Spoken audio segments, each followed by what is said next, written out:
So hi friends, అందరు ఎట్లా ఉన్నారు? బాగున్నారా? నేను చాలా బాగున్నాను. మీరు కూడా బాగున్నారని అనుకుంటున్నా. సో ఇవాళ వచ్చేసి నేను పులిహోర చేస్తున్నాను అనమాట. అది కూడా మా వారికి ఎంతో ఇష్టమైన చింతపండు పులిహోర. సో పులిహోర అంటే డెఫినెట్గా అందరికీ నచ్చే ఉంటుంది కదా. నేనైతే పెద్ద పెద్దగా ఇంగ్రీడియంట్స్ అన్నీ వేసి బీభత్సంగా అయితే చేయను. నాకు నచ్చినట్టు సింపుల్గా ఇంట్లో ఉన్న వాటితోనే చేసుకుంటా అనమాట. సో టేస్ట్గా ఉంటుంది, హెల్తీగా కూడా ఉంటుంది. కాబట్టి నాకు నచ్చినట్టు నేను చేసుకొని తింటా అనమాట. సో దానికోసం అయితే ఫస్ట్ నేను వైట్ రైస్ని రెడీ చేసుకొని పెట్టుకున్నాను. సో వేడి వేడి రైస్ అనమాట. రైస్ ఇదిగోండి ఒక బౌల్లో వేసుకొని రైస్ని అయితే ఆరనివ్వాలి ఫస్ట్. ఎందుకంటే ఇది వేడిగా ఉంది కదా. సో ఒక 10 నిమిషాలు ఫ్యాన్ వేసి ఫ్యాన్ కింద పెడితే రైస్ అనేది ఆరిపోతుంది అనమాట. దీనిలోకి మనం ఈ తాలింపుని అయితే రెడీ చేసుకోవాలి, చింతపండు తాలింపుని. ఎందుకంటే చింతపండు పులిహోర కదా. ఇందులో అయితే నాకు నచ్చినవి అంటే ఇంట్లో ఉన్నవే వేస్తాను. మరియు బీభత్సంగా కొంతమంది చాలా వేసుకుంటారు కదా, చాలా వెరైటీలు. అవి నేనేమైనా జస్ట్ పచ్చిమిర్చి, ఎండుమిర్చి, పల్లీలు, కొంచెం ఉప్పు, పసుపు, చింతపండు రసం, అంతే అనమాట. కరివేపాకు, అంతకుమించి ఏమేను నేను పోపు దినుసులు. సో అది అనమాట. అవి వేసేసి ఇదిగోండి తాలింపుని అయితే రెడీ పెట్టుకున్నాను అనమాట, చింతపండు తాలింపు. సో దీన్ని అయితే ఇప్పుడు కలిపేసేద్దాం. 10 నిమిషాలు అయిపోయింది కదా. సో అన్నం అయితే ఆరిపోయింది, మరీ ఆరలేదండి, కొంచెం లైట్గా గోరువెచ్చగా ఉంది. సో ఇప్పుడైతే కలుపుకుంటున్నాను నేను. సో ఎంతమందికి మీకు పులిహోర అంటే ఇష్టం చెప్పండి, నాకు కామెంట్ చేయండి. సో పులిహోరని ఇష్టపడని వాళ్ళు ఉండరు కదా, మా వారికి అయితే చాలా ఇష్టము. నిమ్మకాయ పులిహోర, చింతపండు పులిహోర రెండు ఇష్టమే. 365 డేస్ వండి పెట్టినా కానీ విసుగు లేకుండా తింటారనమాట, అంత ఇష్టము. సో ఆయనకి ఇష్టమైంది నేను ఎంతో ఇష్టంగా చేస్తున్నా పొద్దున్నే. ఇవాళ మా టిఫిన్ ఇదే అని చెప్పొచ్చు. సో అది మరి విషయం. మొత్తం కలుపుతున్నాను. ఇట్లా కలుపుకోవాలన్నమాట, అన్నీ కలిసేలాగా కలుపుకోవాలి బాగా.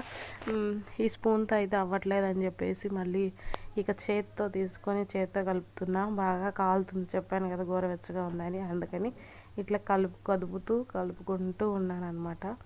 సో మొత్తానికి టేస్ట్ అయితే ఎట్లా ఉందో అంటే ఈ పులుపు, ఉప్పు సరిపోయిందా లేదా అని చెప్పేసి కొంచెం మా వారికి నేను ఇంకా బ్రష్ చేయలేదు. తనని టేస్ట్ చేయమని అడిగితే తను అన్నారు కొంచెం ఉప్పును అండ్ కొంచెం పులుపు అనేది తగ్గింది అని చెప్పారు. మనం ఆల్రెడీ కొంచెం పక్కన పెట్టుకున్నాం కదా తీసుకొని. సో దాన్ని కూడా మొత్తం వేసేసి కలిపేసాను, కొంచెం ఉప్పు వేసి. ఇప్పుడైతే పర్ఫెక్ట్గా ఉంది. సో మనకైతే పులిహోర రెడీ అయిపోయిందని చెప్పవచ్చు, అంత బాగుందన్నమాట. సో చింతపండు పులిహోర కాబట్టి సూపర్గా ఉంది టేస్ట్.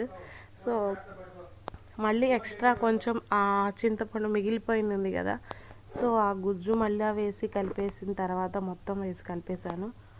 సో వేస్ట్ అవ్వకుండా కొంచెం రైస్ తీసుకొని దాంట్లో వేసుకొని దాన్ని తీసుకొని మళ్ళీ బౌల్లో వేసేసాను అనమాట. బౌల్లో వేసేసి ఇట్లా హ్యాండ్తో మొత్తం కలిపేశాను. మొత్తం పులుపు ఉప్పు రైస్కి పట్టేలాగా మొత్తం కలిపేసాను అనమాట. సో గార్లిష్ కోసం కొంచెం కొత్తిమీరని కూడా వేసుకొని మళ్ళీ ఒకసారి కలిపేసుకొని ఒక 10 నిమిషాలు పక్కన పెట్టేశాను మూత పెట్టి.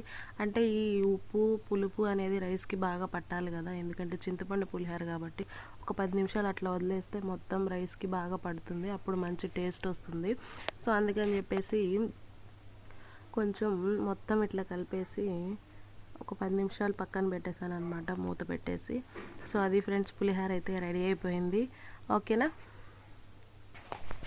సో మొత్తం కలిపిన తర్వాత ఒక 10 నిమిషాలు ఇట్లా ఉంచాలి, అప్పుడు మంచి టేస్ట్ వస్తుంది పులిహోరకి. అంతా బాగా ఈ ఇంగ్రీడియంట్స్ అన్నీ రైస్కి పట్టి సూపర్ టేస్ట్గా ఉంటుందన్నమాట. సో ఇక రైస్ అయితే రెడీ అయిపోయిందని చెప్పొచ్చు. ఒక 10 నిమిషాల తర్వాత ఇంకా మా వారైతే టైం అవుతుంది త్వరగా కానీ అని అన్నారు. ఇక వెంటనే తనకి ప్లేట్లో పెట్టేసి ఇచ్చేసాను. తనైతే తినేసి సూపర్గా ఉంది, గుళ్ళో ప్రసాదం పెడతారు కదా ఆ టేస్ట్ వచ్చింది అని చెప్పారు. నేనైతే చాలా హ్యాపీగా ఫీల్ అయ్యాను ఫ్రెండ్స్. సో అంతే కదా, మా వారికి ఇష్టం కాబట్టి ఇంకొంచెం ఎక్కువే పెట్టించాను తన కోసం. సో చింతపండు పులిహోర కానీ ఈ నిమ్మకాయ పులిహోర కానీ చాలా బాగుంటాయి, అసలు సూపర్గా ఉంటాయి. మా వారికి అయితే చాలా ఇష్టం. సో అది మరి విషయం. ఇది మీకు కూడా కావాలా అయితే సబ్స్క్రైబ్ చేసుకోండి. మరిన్ని అప్డేట్స్ కోసం ప్లీజ్ లైక్ చేయండి నా ఛానల్ని, నాకు సపోర్ట్ చేయండి. Thank you for watching guys. Bye bye.